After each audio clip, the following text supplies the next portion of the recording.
오늘 영상 끝까지 보시면 제가 정말 실무에서 매번 사용하는 진짜 꿀팁 한 가지를 알아가실 수 있으니까요. 이번 영상도 꼭 끝까지 집중해주세요. 안녕하세요 여러분, 노아 브랜딩입니다. 지난 영상에서는 구글 SEO에서 가장 핵심적인 기술인 백링크에 대해서 같이 한번 알아봤었습니다. 백링크란 뭔지, 백링크란 어떻게 하는 건지에 대해서 말이죠. 이번 영상에서는 지난 시간에 이어서 백링크를 정말 실전에서는, 실무에서는 어떻게 하는지에 대해서 특히나 세 가지 전략에 대해서 한번 알아보려고 합니다. 그런데 이 세 가지는 각각 따로 작용하고 존재하는 것이 아니라 다 듣고 보시면은 이 세 가지가 결국엔 다 연결되어 있구나라는 걸 느끼게 되실 거예요. 그리고 이 세 가지를 전부 다 이해하는 순간 우리가 보통 백링크를 어떤 방식으로 작업하는지 그 큰 그림이 그려지실 거라고 생각합니다. 첫 번째 전략은요, 티어링 전략입니다. 티어링을 직역하면 계층 구조라는 뜻인데요. SEO에서 티어링이란 백링크를 단계별로 쌓아서 링크 파워를 안전하고 효율적으로 전달하는 방식을 의미해요. 내 웹사이트로 넘어오는 모든 백링크는 전부 다 같은 영향력과 파워를 가지고 있지 않습니다. 퀄리티 좋은 웹페이지에서 오는 백링크는 그 권위도와 신뢰도가 더 높고, 퀄리티가 좀 낮은 웹페이지에서 오는 그 백링크는 권위와 신뢰도가 낮은데요. 이렇게 백링크의 퀄리티는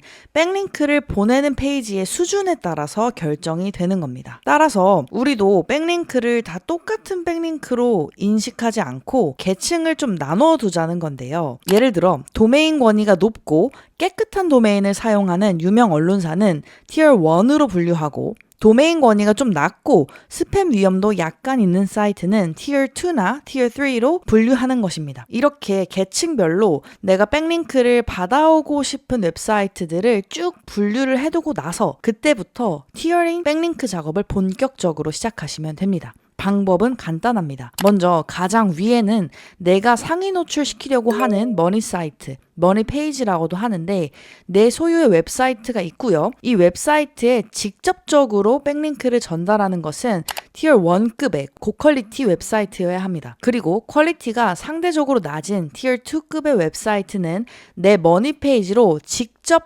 백링크를 하는 것이 아니라 대신 티어 1의 웹페이지로 백링크를 보내는 겁니다. 그리고 티어 2보다 더 퀄리티가 낮은 티어 3급의 웹페이지는 티어 2로 링크를 하는 거죠. 내 머니 사이트 입장에서 보면 나에게 직접적으로 링크를 보내는 웹사이트는 티어 1밖에 없는 것이죠. 이런 구조로 작업을 해도 티어 3나 티어 2의 링크 프로필이 내 머니 페이지까지 잘 전달이 될까요? 네. 잘 전달됩니다. 앵커 텍스트 전략이나 좀 더 상세한 링크 빌딩 전략을 사용하면 이렇게 티어링 구조로 링크 빌딩을 하더라도 충분히 티어 3 또는 티어 2의 백링크 파워가 머니 사이트까지 잘 흘러가게 됩니다. 이런 걸 우리가 링크 주스가 흘러간다라고 표현하기로 지난 시간에 배웠었죠. 링크 주스가 잘 흘러가서 머니 페이지까지 여기 있는 모든 백링크 파워가 전달되도록 작업하는 것이 우리들의 몫인 겁니다. 이렇게 굳이 복잡하게 티어링 전략을 사용하는 이유는 뭘까요? 바로 안정성 때문입니다. 우리가 모든 종류의 백링크를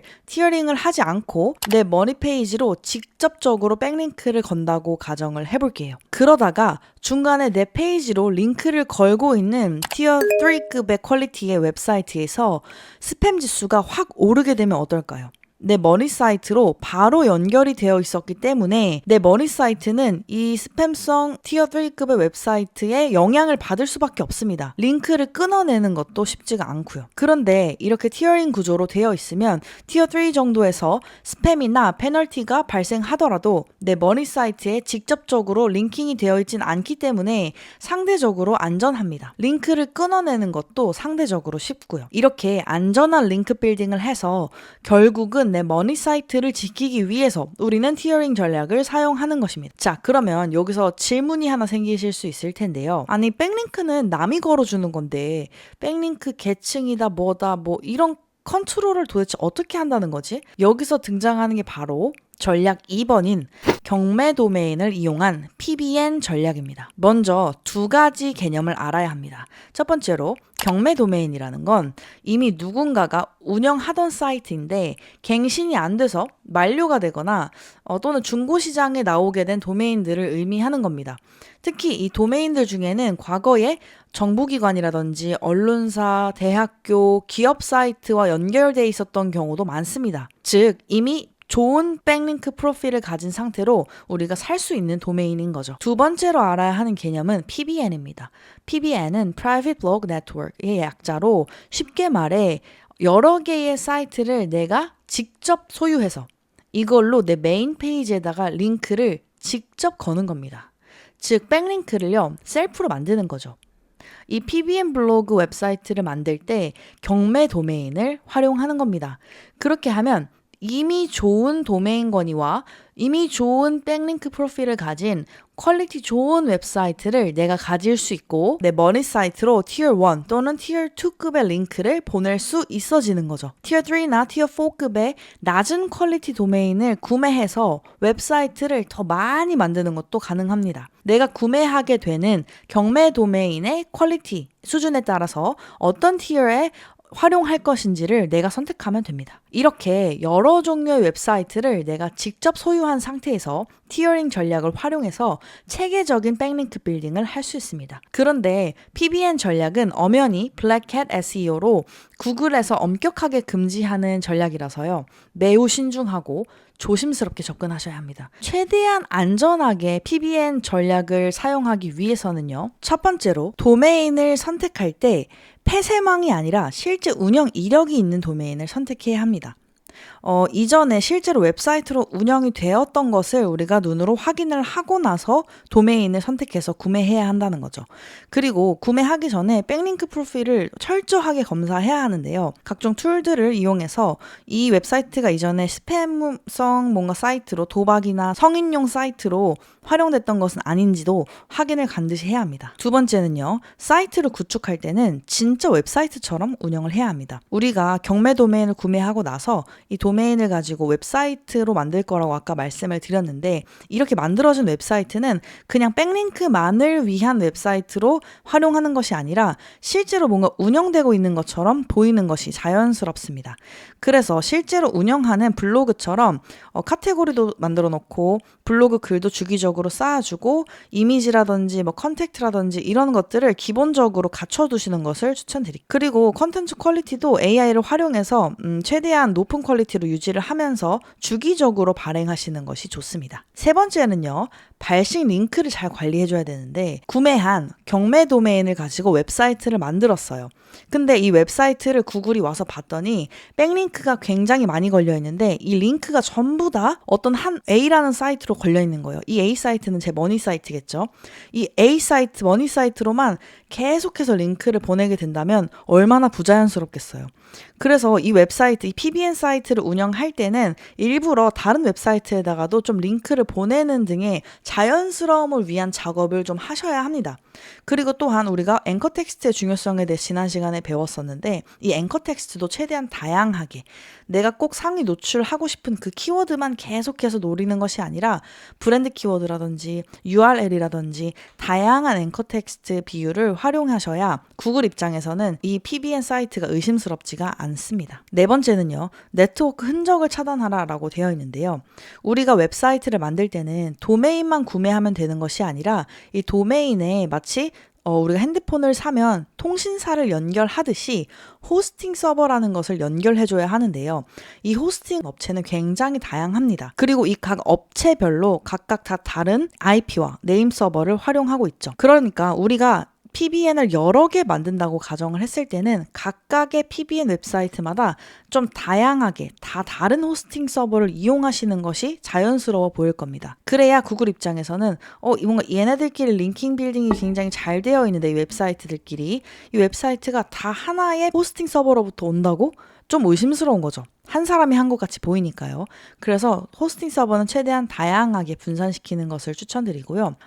CMS도 분리해라 라고 추천을 많이 하는데 제가 실무상 경험했을 때는 모든 PBN 사이트가 워드프레스로 만들어지거나 쇼피파이로 만들어져도 크게 문제는 되지 않았습니다. 왜냐하면 워드프레스는 사용자가 전 세계적으로 워낙 많은 CMS이기 때문이죠. 자, 그런데 내가 모든 PBN 사이트를 워드프레스로 운영하겠어. 여기까진 괜찮지만 워드프레스로 모든 웹사이트를 운영하게 된다면 적어도 테마 정도는 좀 다르게 각각 세팅해 두시는 것을 추천드립니다. 자, 그리고요. 구글 서치 콘솔이나 구글 애널리틱스를 우리는 연동을 많이 하게 되죠. 자, 그런데 PBN 웹사이트를 만들 때는 같은 구글 계정에다가 이걸 모두 다 연동을 시켜 놓으면 당연히 한 사람의 소유로 보여지게 되겠죠. 이런 부분을 조심하셔야 하는 겁니다. 그래서 저 같은 경우에는 PBN 블로그라면 굳이 구글 애널리틱스나 서치 콘솔을 연동하지 않고요. 그냥 냅둔다든지 아니면 제가 가지고 있는 다른 구글 계정들에다가만 연동을 몇 개 해서 그렇게 사용하고 있습니다. 결론적으로 PBN은 굉장히 위험한 전략이지만 이걸 좀 안전하게 하는 방식은 분명히 있습니다. 이렇게 안전하게 하는 방식은 제가 방금 말씀드렸던 것처럼 최대한 진짜 웹사이트처럼 실제로 운영을 하고 주기적으로 컨텐츠 빌딩도 하고 링크 빌딩도 좀 자연스럽게 하면서 네트워크 흔적까지 차단해라 라는 것입니다. 세 번째 실전용 백링크 전략은요. 만료 도메인을 활용한 301 리디렉션 전략입니다. 여기서도 두 가지 개념을 알아야 하는데요. 첫 번째 개념은 만료 도메인입니다. 경매 도메인과 굉장히 유사하지만 다른 개념입니다. 만료 도메인은요. 소유자가 연장을 하지 않아서 이미 소멸된 도메인이고 경매 도메인은 아직 가치가 있어서 소멸되지 않은 채로 입찰을 통해서 거래가 되는 중고 도메인입니다. 경매 도메인은 보통 과거부터 꾸준히 운영된 기록과 양질의 백링크가 남아있어서 PBN으로 활용하기 좋다고 아까 말씀을 드렸죠. 그런데 만료 도메인은 이미 만료가 되었기 때문에 도메인 권위가 다시 0점으로 시작하게 됩니다. 그래서 PBN으로 활용하기에는 조금 약한 도메인인 거죠. 그런데 이 만료 도메인이 권위 점수를 잃었지만 백링크 프로필은 살아있는 경우가 많습니다. 이 백링크 프로필을 우리는 301 리디렉션을 이용해서 우리의 머니 사이트나 티어 1급의 PBN 블로그의 파워를 올리는 데에 사용을 할 겁니다. 두 번째 개념 301 리디렉션 이건 뭐냐면요. 원래는 내가 운영하던 사이트가 다른 도메인으로 이전을 하게 되었을 때 사용하는 리디렉션을 의미합니다. 예를 들어서 방문자가 좀 꾸준히 있는 블로그 웹사이트를 제가 운영을 하고 있다가 도메인 주소를 바꾸고 싶은 거예요. 그러면 방문자들에게 일일이 새로운 도메인 주소를 알리기가 어려우니까 리디렉션을 걸어서요. 기존 웹사이트로 클릭해서 방문자들이 들어와도 바로 새로운 도메인으로 이동할 수 있도록 이렇게 사람들을 그냥 보내주는 거죠. 이 301 리디렉션은 PBN처럼 호스팅을 연결하고 웹사이트를 또 만들어서 작업을 하는 게 아니고 도메인을 구입한 사이트, 예를 들어서 고데리나 가비아 이런 곳에서 바로 할 수 있습니다. 굉장히 편하고 빠른 백링크 전략이죠. 자, 그럼 이 두 가지 개념을 합쳐보면요. 백링크 프로필이 아직 살아있고 스팸 이력이 없는 깨끗한 도메인을 찾아서요. 그걸 구매하고 내 머니 페이지로 301 리디렉션을 거는 겁니다. 그러면 내 머니 페이지에 이 만료 도메인의 백링크 프로필이 그대로 전달이 되어서 마치 내 머니 사이트가 그 백링크 프로필을 가지고 있는 것처럼 보인다는 겁니다. 물론 100%다 이전되진 않고요. 중간에 유실되는 경우도 다수 있습니다. 그래도 적은 비용과 적은 시간으로 나는 다량의 백링크를 바로 얻을 수가 있게 되는 것이죠. 굉장하죠? 하지만 여기서 주의해야 할 게 있습니다. 301 리디렉션을 사용하면 만료 도메인의 이력이 그대로 넘어오기 때문에요. 이 만료 도메인을 미리 철저하게 분석을 해야 합니다. 스팸 이력은 없는지, 이전에 어떤 사이트로 운영이 됐었는지 등등을 꼼꼼하게 파악을 하시고요. 안전하다는 판단이 서면 그때 301 리디렉션을 거셔야 합니다. 이 부분 꼭 주의해 주세요. 만료 도메인과 경매 도메인을 구매하고 분석하는 방법도 제가 추후에 영상으로 제작해 보도록 하겠습니다. 조금만 기다려 주세요. 자, 오늘은 이렇게 실전에서 사용하는 백링크 전략 3가지를 알아봤는데요. 아마 이 정도까지 알려주는 유튜브는 제가 알기로는 없습니다. 지금 제 영상을 봐주시는 소수의 구독자 여러분들께만 몰래 드리는 꿀 정보니까 운 좋게 이번 영상도 끝까지 보고 계신 분들은 오늘 알려드린 이 3가지 전략을 꼭 공부하셔서 실전에서 사용해 보시길 바라겠습니다. 오늘 영상도 봐주셔서 감사하고요. 구독, 좋아요, 알림 설정 잊지 말아주시고 다음 영상에서 뵙도록 하겠습니다.